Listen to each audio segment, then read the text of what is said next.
extrovert yourselves for a while, and I'll give you a nice bit of passive listening. I've made notes for you that are also on Milo. So this is really a discussion around commercialisation pathways. You'll have noticed that there is a split that we often make, which is, I think, where Col and I think is a fairly natural split between entrepreneurship and commercialisation. We would probably characterise entrepreneurship as being an intuitive or a personal trait. It's a way of being and a way of behaving, as against commercialisation, which is very much, not just according to me, but according to a lot of other sources, it's a pathway and it's a series of processes. So I guess I wanted to walk you guys through the process tonight. The process changes in terms of terminology, but what you'll find is that the steps very rarely ever change. The same steps are gone through over and over and over again. And commercialisation is fundamentally the process of transforming a product, service or process into money.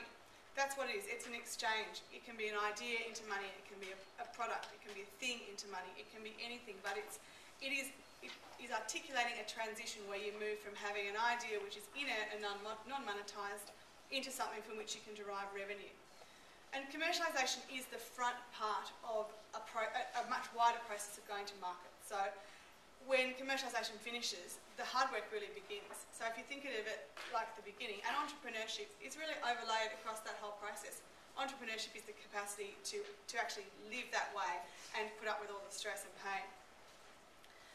So essentially commercialisation, again, so you're converting an idea into money, and it's actually getting a handle on the value proposition of your product and how you're going to communicate that to the market and the mechanism by which you're going to do that.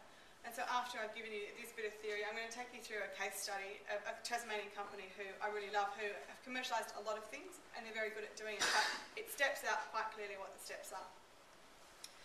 Often they talk about commercialisation in a way, they talk about the commercialisation pipeline, or they'll talk about a funnel, they'll talk about gates.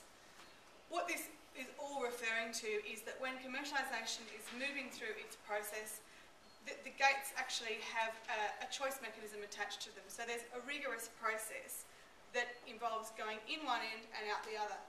And at any point of that transition, at any one of those gates, at any one of those levels in the funnel, there's an opportunity for failure or abandonment of the process. And that's why it is a process, because you can't start at the beginning and suddenly go into the end. You can't start in the middle and go back to the beginning. It has to follow all the way along. The process isn't time-based. Commercialisation can take 1 year, it can take a month, it could take 20 years. And in the case of things like pharmaceutical development or any of that drug development, there's at least 15 years just to get a normal drug to market because of the various trials and certifications and legislation that works around that thing. So in some cases, the process is very long and it's easy to get lost within which step you're in. However, all of them have to be done. With things like software and consumer goods, often the process is very, very quick. So it pays to know the steps and how to enact them. And often some of them will happen simultaneously. But the key point to remember is that all of them have to be, each gate has to be gone through to enable you to get to the end and know that you've validated at each step what you're doing. So what we call that step of abandonment or failure is fast failure. It's a really nice term which too many people probably want to see their product go all the way through rather than at the first point of weakness where they can really see it's not going to make the market, make it fail.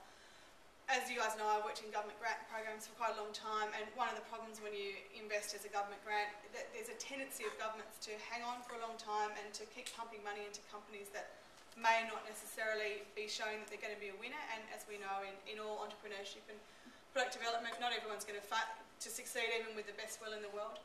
They're now talking a lot more in grant programs around fast failure, and I really like the idea that when you get in, you go in, and if it's not going to work, you abandon the project, and so the money can be fed back into something else.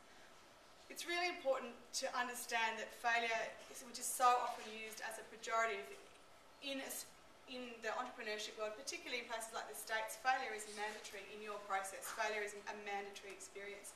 So fast failure here really is just an indication that whatever step it wasn't going to make it in the market.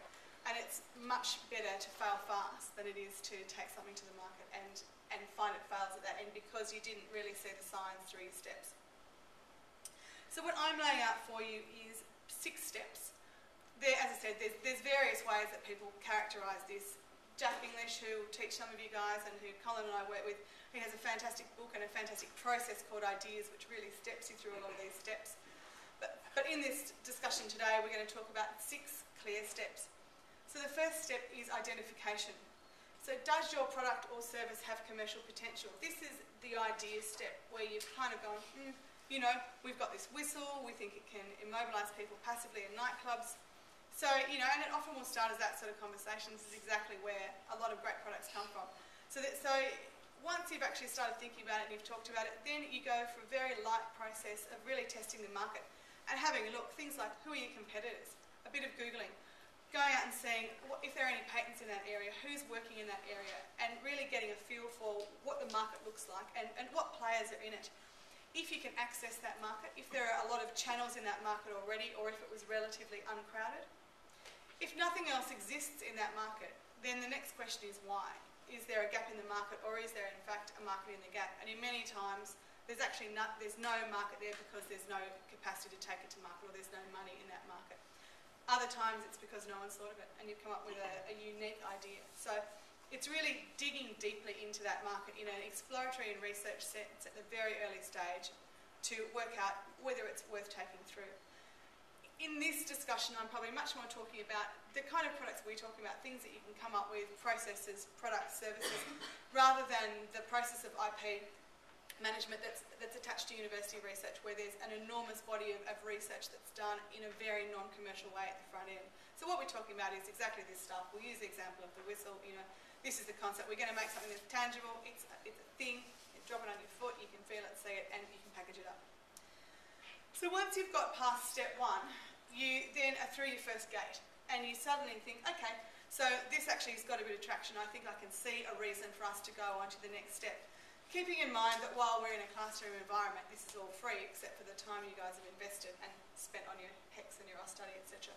But in real life, every stage has investment attached to it. Every stage costs you money, whether it's an opportunity cost of time, whether it's an actual investment because you're getting consultants to come in that stage, or you're doing some very early paid market research, or you're doing IBIS World research where you pay for documents from the internet.